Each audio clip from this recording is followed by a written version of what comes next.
and it goes 1 and then 0, etc., etc. And dear listeners, thank goodness you didn't hear the noises before we went live. That's all I could say. Yay. Okay, hello everybody, and welcome to this week's MBTV news.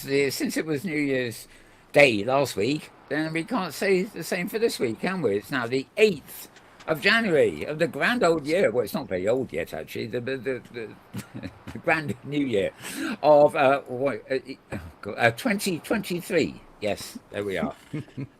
Got it right for the, well, 2 weeks right. That's good. That's good. I'll Never take it. know. Yep. Yeah, you never know, never know. Right, my name's Mal Burns, and uh, you can find me on Twitter at twitter.com/malburns, and that's where you'll find a feed with all the links that I'm covering today, and a lot more besides, for that matter. And yeah, we have an additional feed at Metaworld News, which is more to do with Open Simulator and things like that. Joining me here on the news desk is James Atlloud. Welcome, James. Oh, well, thank you, Mel. It's good to be back again. I hope you had something of a winter break. I'm glad to be back in the thick of things again. Yeah. Sort of, yeah. I don't notice. It's a Every winter day's the break. same. Oh, okay. Right. Nah. I consider it to be a winter break if it's cold. That way I know it's winter. Ah, On the other hand, it isn't much of a break because I dive under the fleeces. and So go figure.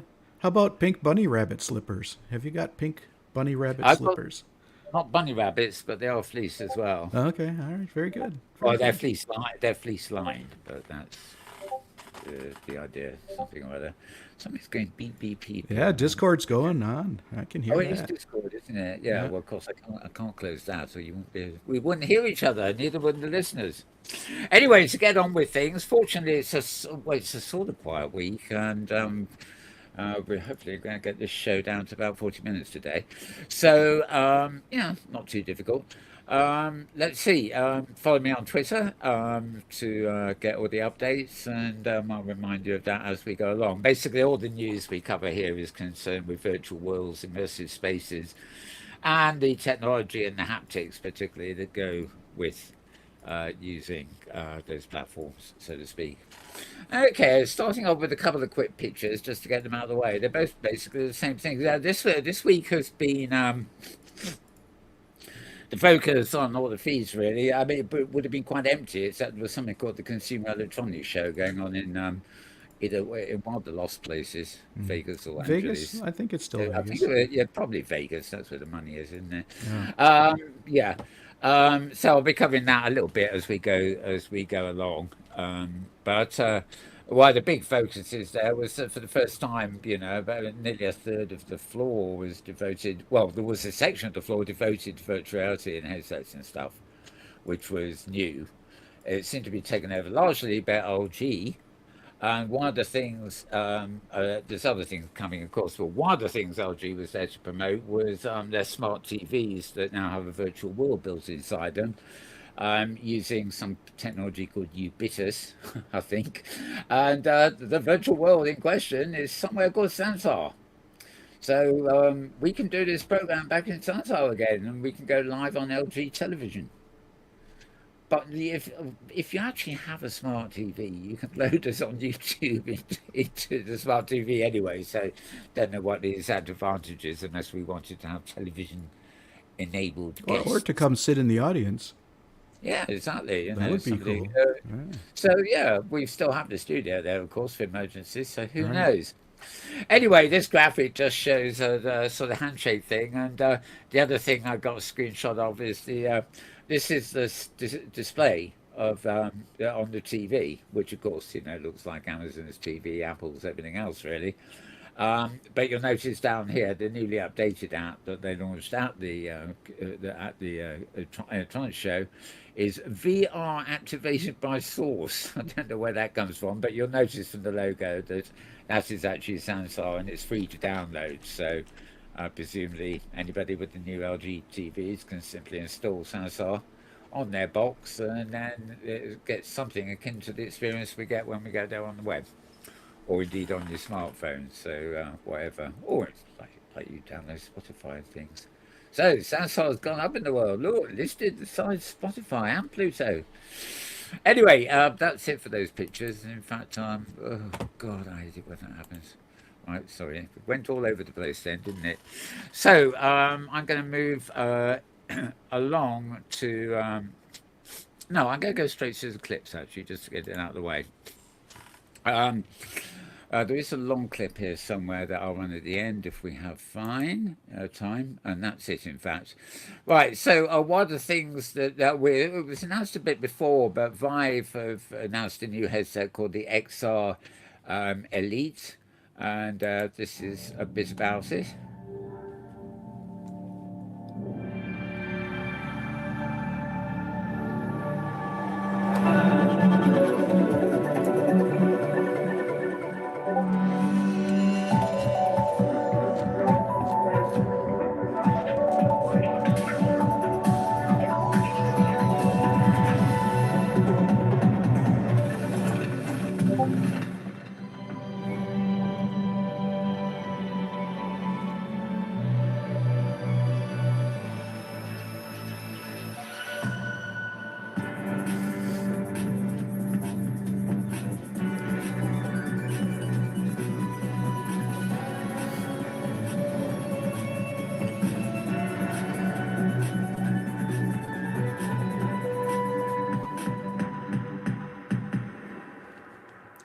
Now that apparently sort of competes with the Facebook Pro, so I think it's about $1,100 or will be.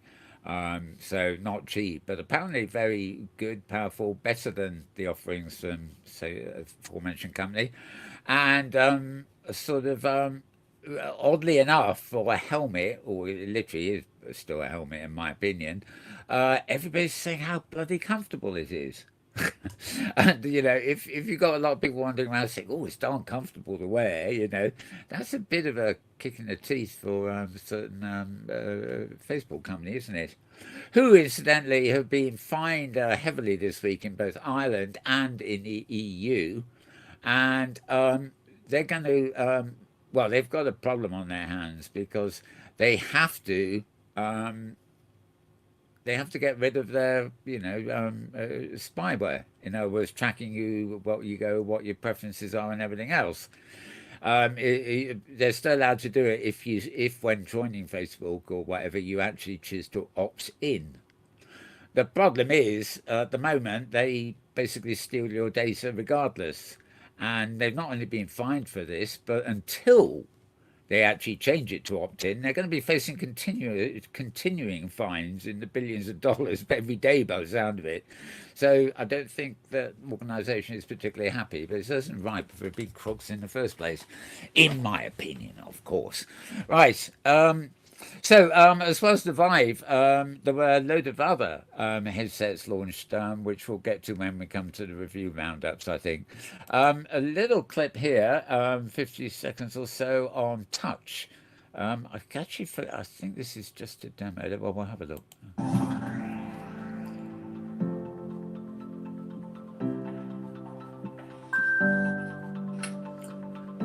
Oh, yeah.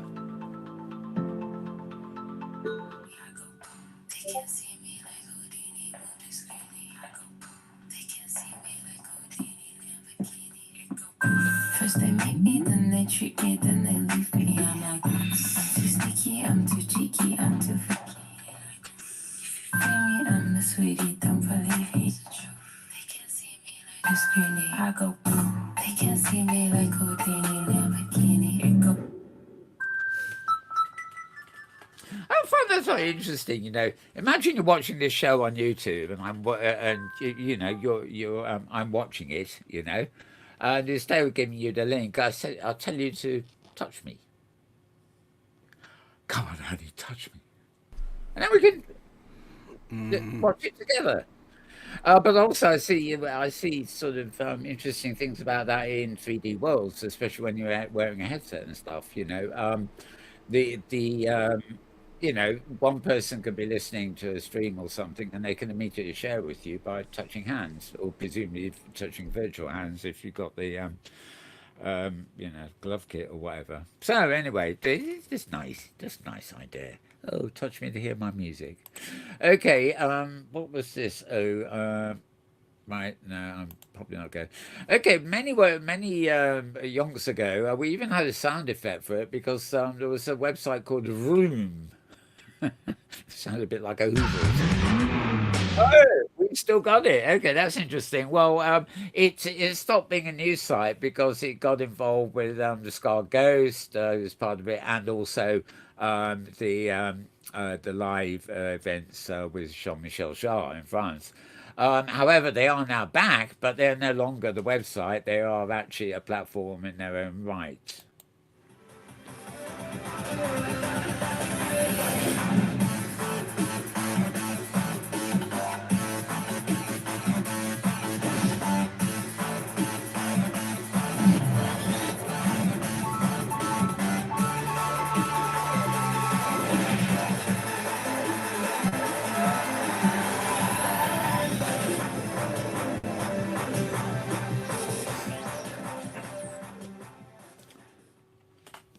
So, as you can see, it's a sort of headset-y sort of thing, and it's the French connection there is very obvious, and I think this it will continue to be Jean-Michel Jarre's platform, really.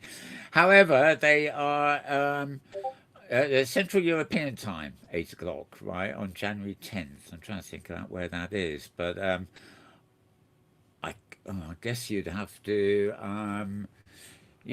find this on YouTube and then click register now to find the link. That's not very helpful, is it? I don't think I can do it because this is offline. Right. Can you January touch 10th. me? Um, no, thank you, James. Oh, You're God, we're never welcome. going to get this one down, are we? Can we sample Jim Morrison's song called Touch Me? Oh, all right. Come Next on week. now, touch me, babe. Do, do, Yep. do, do, do. Yeah. Right. Moving on. But well, that's Tuesday. If there's a link, it would be on my Twitter feed, so watch out for that. Okay, and finally, a quick 2 minutes from CNBC. Let's get back to the Consumer Electronics Show in Las Vegas, where the metaverse is in the spotlight with the first ever section on the show floor dedicated to AR and VR companies. Julia Borston's been checking it out. Okay, JB, let's get some reflections on this. Well, Carl, all of these augmented and virtual reality companies that are here at CES showcasing all their new gadgets, this comes after a disappointing year for AR and VR headsets. Worldwide shipments of those headsets dropped more than 12% last year. But I am hearing two sources of hope. First, Apple is expected to launch a headset this spring, which is expected to jumpstart consumer demand. And second, the enterprise market, that is seen as a key growth area even during rougher economic times. Now, business use is the focus for Meta's new high-end Quest Pro headset. I got to demo out the architecture and design tools that enabled me to assemble a building and move around furniture. Of course, this is all virtually. Now, Magic Leap is also focused on the enterprise with its new augmented reality headset. They're partnering with Cisco for its WebEx hologram immersive virtual meetings. They also have tools for surgeons to use inside the operating room.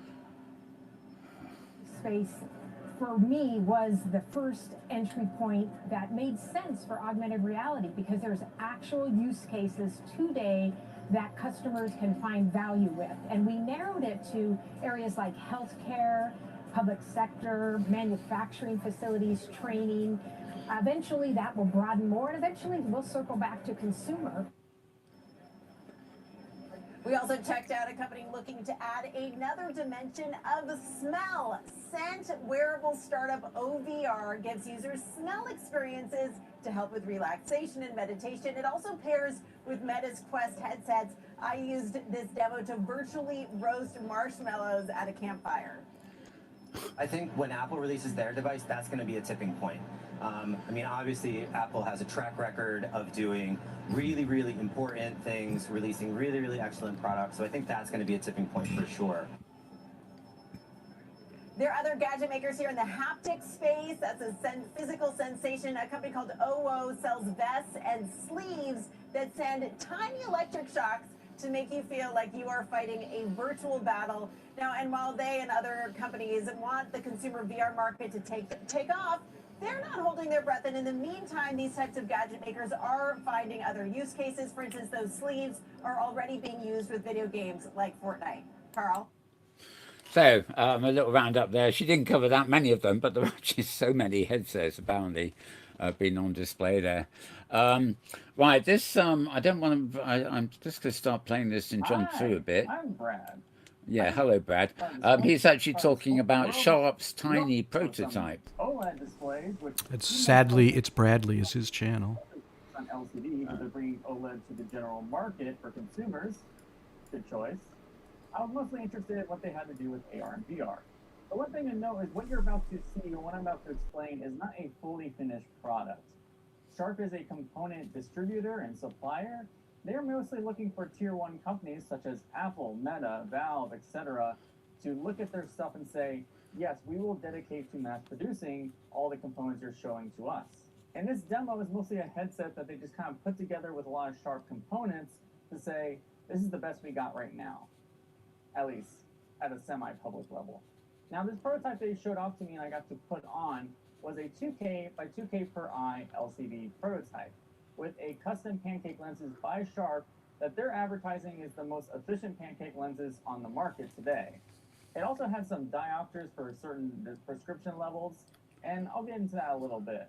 Now, 2K per eye is not exactly revolutionary, but the problem is they would not give me the size of the displays because this headset itself, as you can see in this video, very small, very compact compared to other LCD headsets.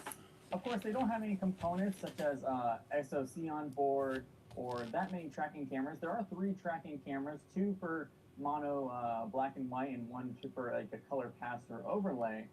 Okay, but that's I'm not running the whole thing here. It's a lot of it, and it's going back on itself.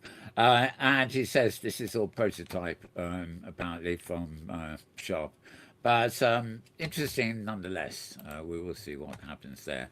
Right, I'm going to move on to our web links, and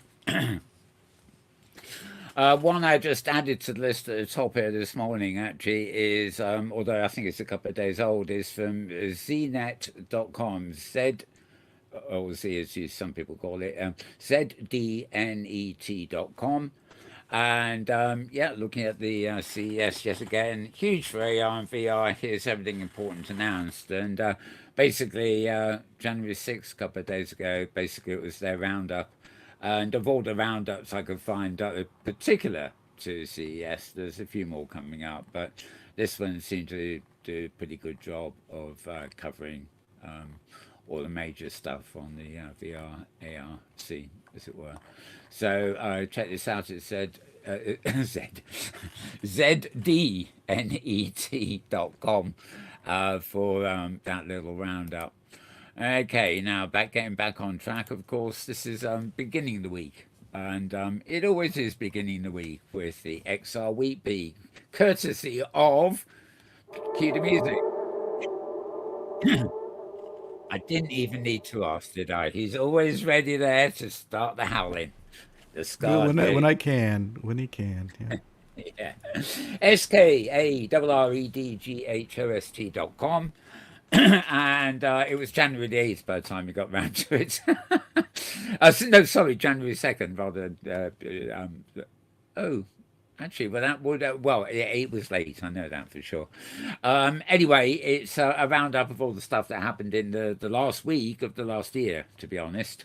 Although he overlaps into the new year a tiny bit. And this was, of course, before CES, so a lot of things here were, he was talking about info that company may be unveiling at CES, for example, HTC, which, of course, they did do, didn't they?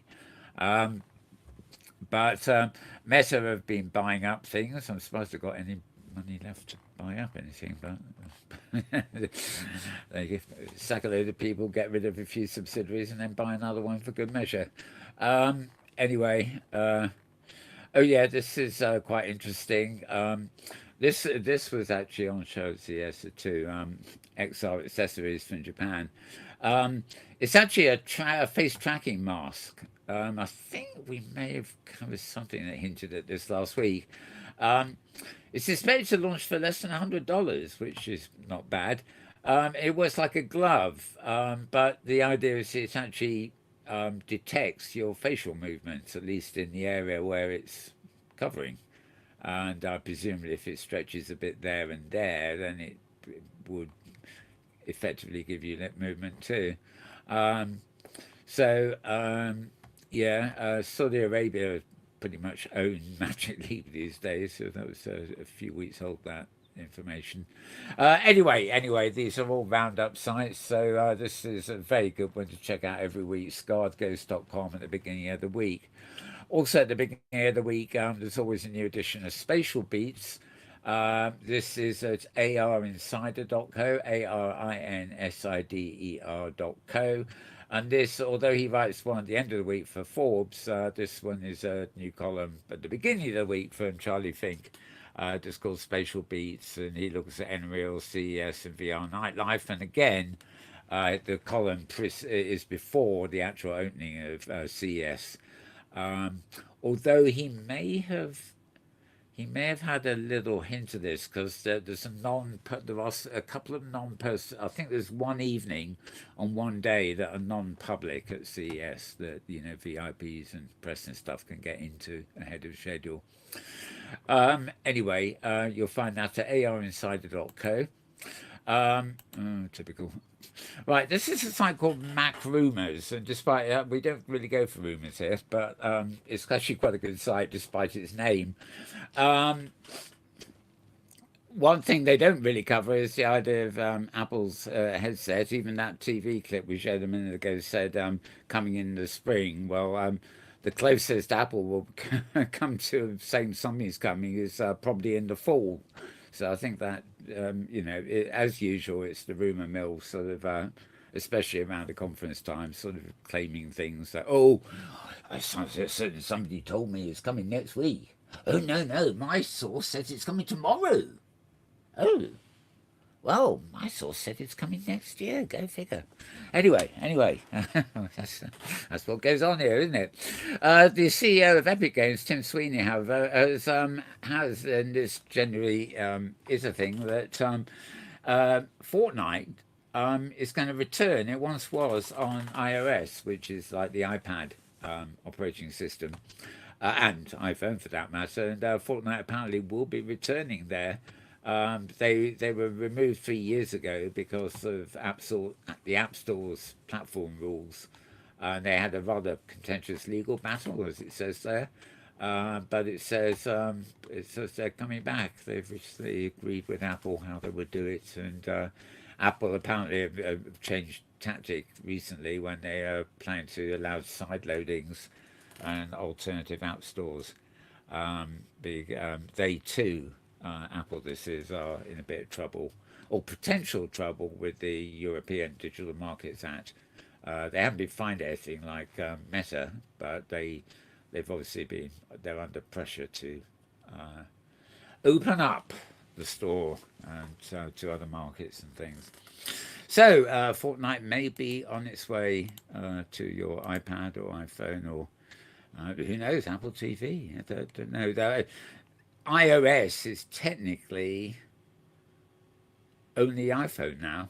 There's an iPad iOS and there's a TV OS, even though they're variants of the actual same thing. So sometimes things do come to both. And indeed, the M1, M2 Macintoshes can even run selected iOS games and widgets, as widgets on the screen rather than full apps. So all changed there. Right, returning to the Skull Ghost. Keep your finger on that button, James. I can't quite remember, but I got a funny feeling we've got a few of them coming up. Oh yes, there we are. Okay, I showed you the little teaser video at the beginning anyway. Enjoying innovative VR concert during the Vroom Alpha. So the one we showed you was basically an alpha stage. Skull Ghost was actually working on this cool platform for VR concerts that you'll be able to join on January the 10th. Um, and of course, he mentioned Jean-Michel Jarre. That's an older clip. And just, that's the clip I showed you, by the look of it anyway. Platform trailer there, which of actually it's quite short. We'll have a look at that.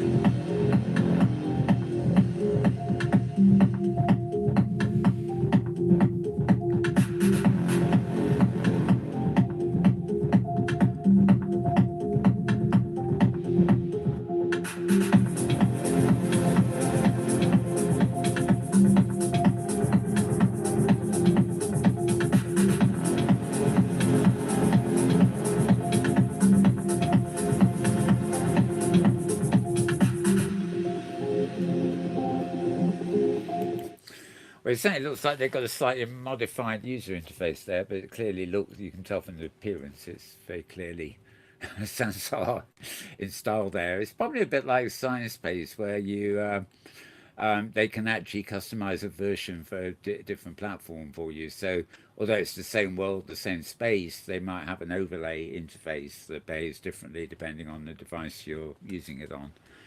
For example, having arrow keys to move forward, backwards, and sideways is no good if you've got a remote control on television that doesn't include a circular thingy. Most do now, of course, but if they want to be on somewhere that doesn't have that facility, they obviously have to modify the interface for click move sort of thing or something. Anyway, that is looking good. And the big crash, poster of the launch events, blah blah blah. Lot of background there. The reason I'm actually running down this, so here we are. It's okay. It's available as a closed alpha on Steam, and presumably on the 10th, which is only a couple of days ago, it'll become open alpha, also on Pico, Quest App Lab, and SideQuest, and itch.io. And and they have a link there to Discord. They have a Discord channel where you can follow them and keep up with everything.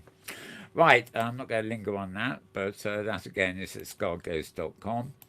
NVIDIA have released a major update to their Omniverse Enterprise version, which the Omniverse, NVIDIA's Omniverse is pretty highly acclaimed, and of course they are what's his name from NVIDIA is actually a major player in as a freelancer, so to speak, in the open metaverse standards and stuff like that, and the other standards. I should know this. I definitely should know this. Your mind goes blank sometimes. Too much coffee, I think. Anyway, there's an update from them. This post comes from metaverseinsider.tech, so that's metaversinsider.tech, 4-letter suffix on that one. All right. Okay, there we are. I remember this. I don't really know much about JBL, except I do know I had some very good headphones on them at one point, and whether they do anything else, I don't know. But their Quantum 910 headsets are bringing head tracking spatial audio to consoles, which is interesting. I mean, we've had a lot of people working on spatial audio, and especially in VR and stuff like that. And obviously, Philip Rosedale's Far Fidelity was kind of foremost in this.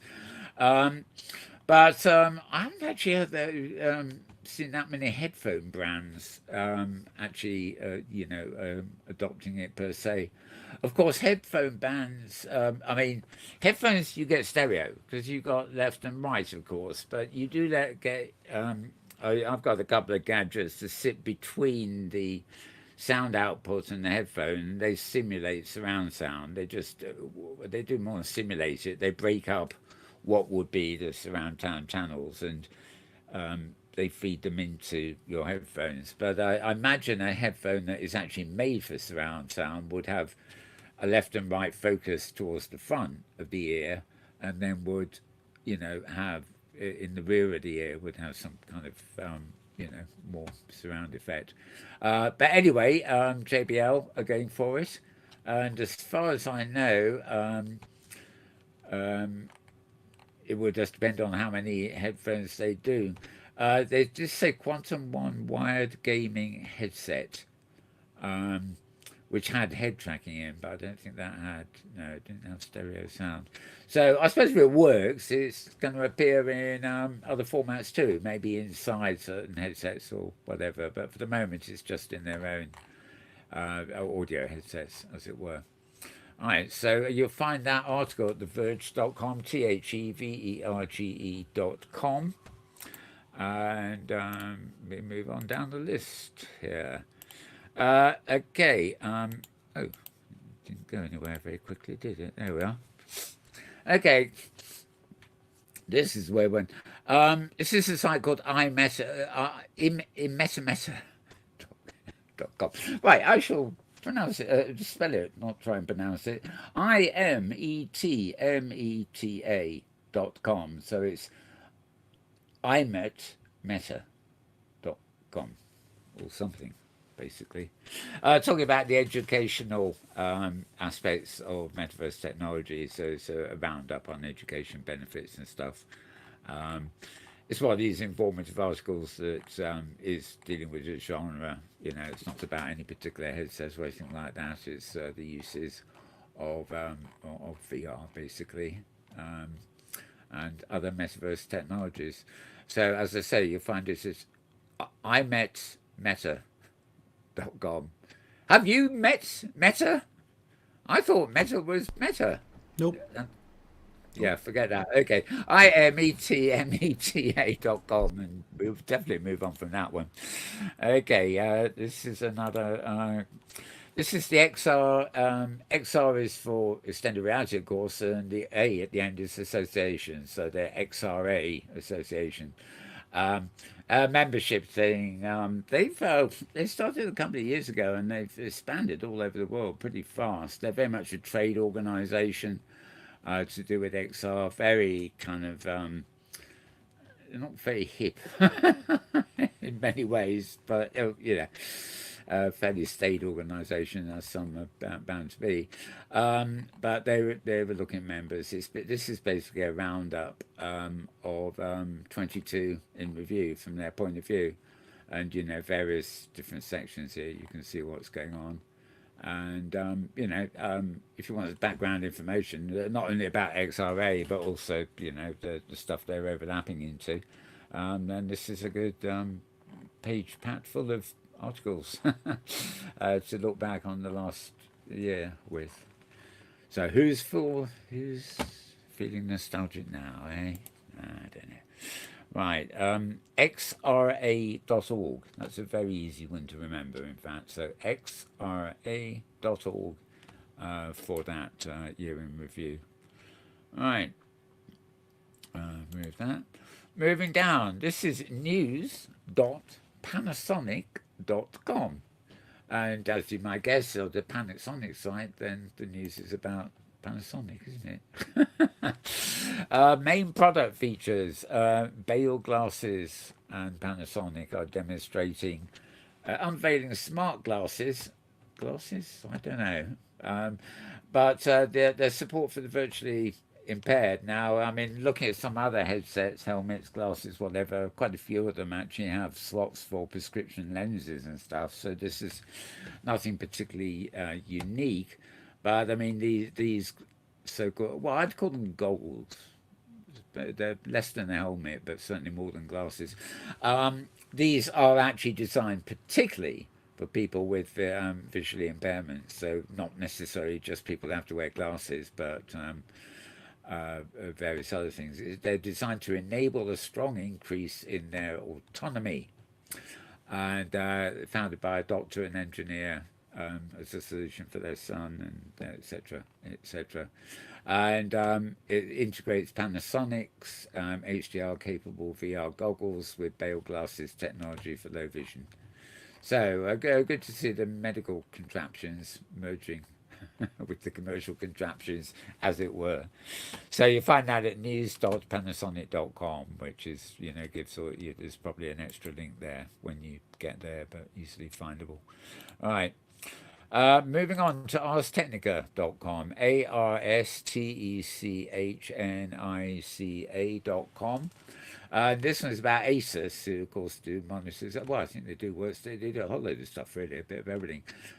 Good company in my liking. I think I've got. I think I had a machine by them once, but I've had a couple of monitors by them anyway. They're bringing glasses-free 3D to OLED laptops. So they're odd that this is laptops, and I think you can assume that they've been in Mid-Journey or somewhere to create that lion. I mean, look at it. Although you can see the what's it, the voxels, the triangle pixels kind of thing. And odd that it would be a laptop. I just thought if it's going to go serious, they go for a big, well, maybe it's the size of the monitors. It would be too expensive at desktop size. But anyway, I mean, it was announced at CES. I don't really know what to say about this. It's interesting, but is it actually that much different from, I mean, it is OLED too, which means the quality of the screen is fantastic. But is this really that much different from 3D television from a few years ago, which never really took off? Sort of the idea that you can get this sort of thing without glasses is interesting, but maybe it will be overkill. I don't know. I certainly want to. I wouldn't want to swap my desktop and suddenly find I had a spreadsheet coming out at me in 3D, especially one with a lion in it. Anyway, James loves his 3D TV, so you'll have to pry it from my fingers if you want it. Okay.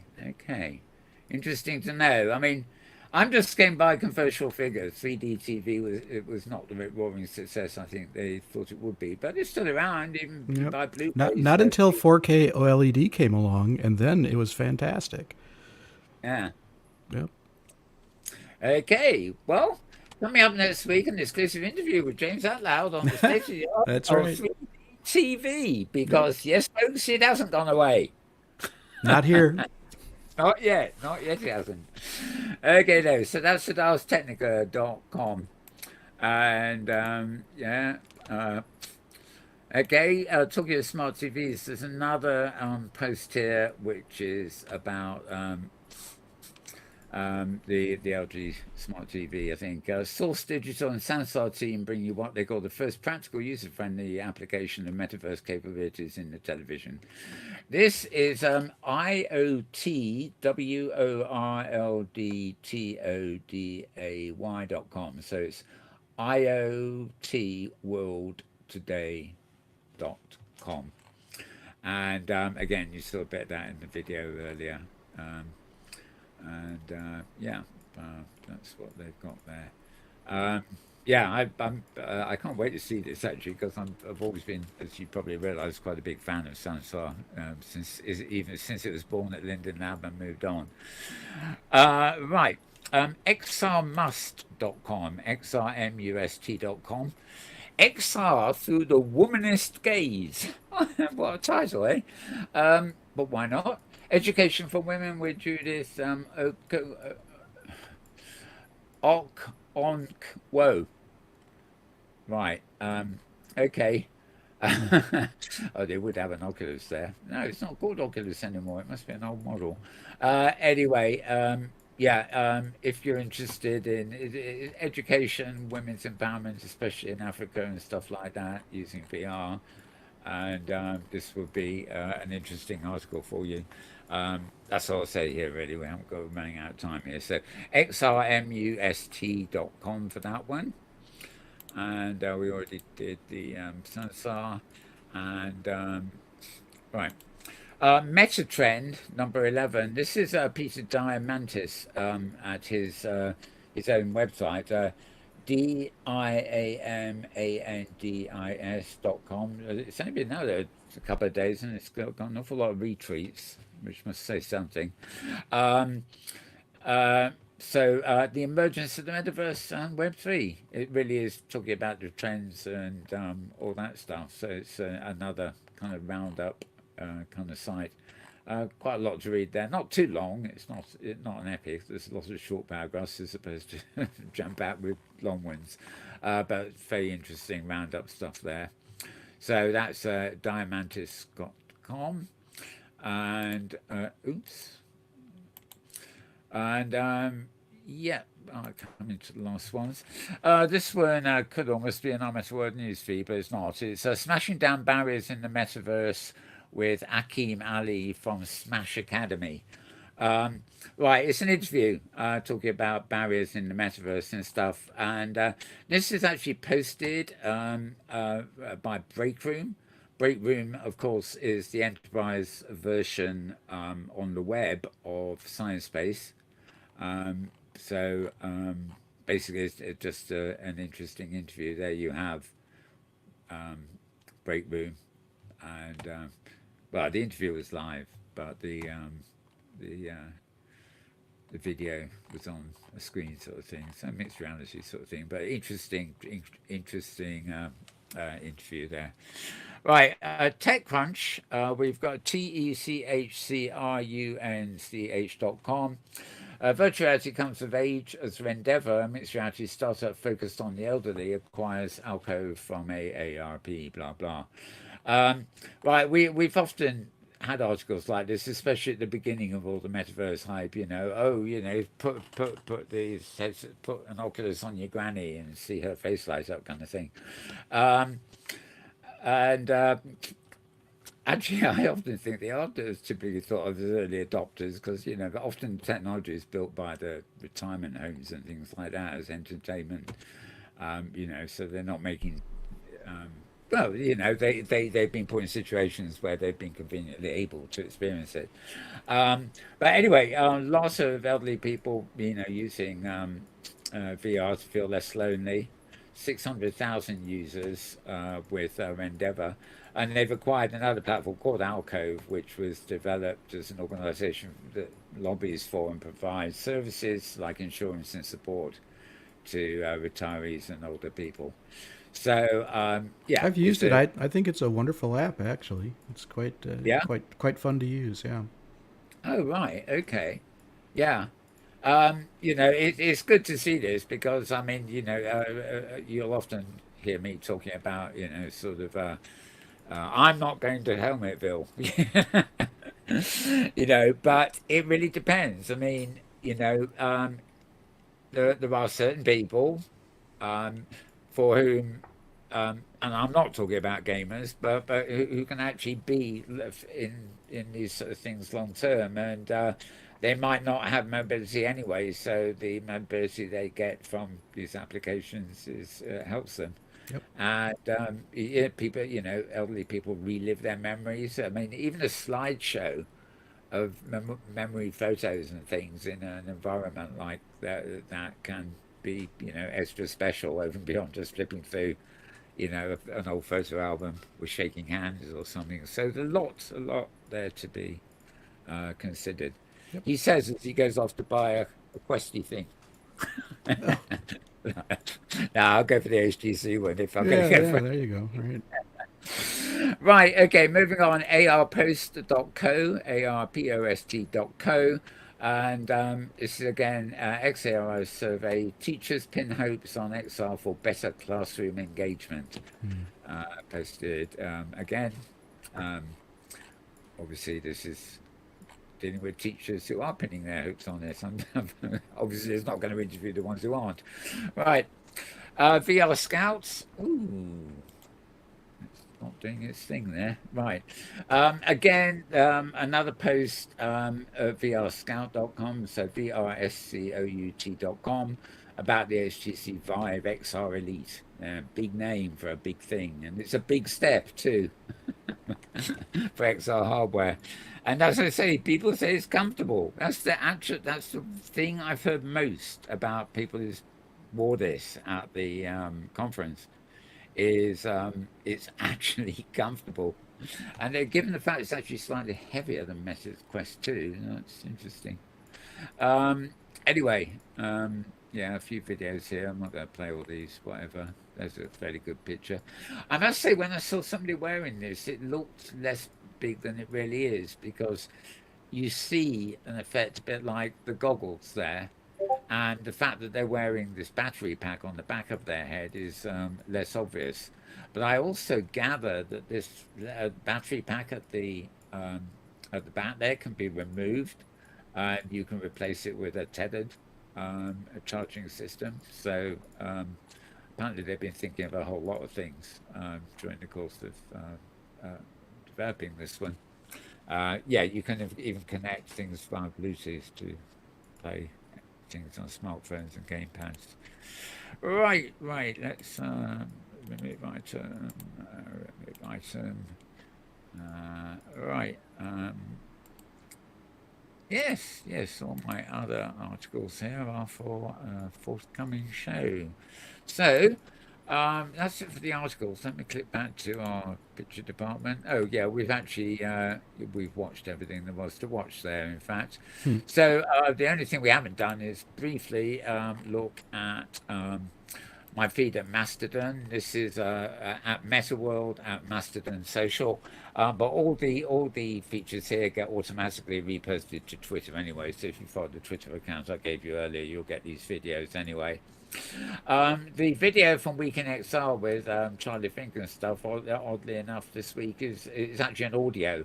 They always post it as an audio elsewhere, but the YouTube version is also audio for some reason. I think they're just live at the CES and probably have no way of filming or something. Right, industry experts sharing their insights, XR predictions. Do quite a long form film there from found at YouTube. Can't think what that is. And no VR download this week. I mean, actually mixed realities. All these regular ones actually appear to have been at CES and stuff, so they haven't been. Yeah, they're very busy this week. Yeah. And one of I don't know whether it's Skeever or the other chap, but one of them's got COVID, which isn't helping either, sadly. So, but hopefully they'll be back. It's a normal week this week. I think, if anything is ever normal. Right, so that's it. That's it for this show. Right. I did have a couple of other films I was going to try and get in, but I will keep them in the list here for next week. You never know, there might be time. We might even start a bit earlier. So thank you to James for assistance here. Yeah, sure. And thank you to everybody at home for, well, watching. Even though you probably haven't watched it yet, because most of you watch it in replay, you're not live. Yeah. James wouldn't know if there's anybody. YouTube is quiet right now. That's right. Right. Yeah, fair enough. It comes and goes. So, that's it for this week. No doubt there'll be more. Getting into the new year now, I think we'll be sort of getting a bit more normalized. Obviously, the big thing coming up will be the Open Metaverse Conference at the beginning of February. I may be doing some online stuff there with Omi and Ivo Henning at Omi. I don't know, they've sort of asked me to do what I can, including showing the interviews about Omi that we did at the Open Sim Community Conference. And quite a lot of people keynoting there, including Philip Rosedale. And actually I was giving him a heads up about Omi too, so who knows, there might be a bit of overlap there. Because it is Open Metaverse, it's not Linden Labs, very specifically there. So we'll see what happens. And so that's beginning of February, and there is something else coming up later in January. I'm trying to think what it is of that ilk, but a smaller affair. Anyway. So for now, it's goodbye from James and goodbye from me and the We Are VR blah blah. And we will see you again next week. Bye for now.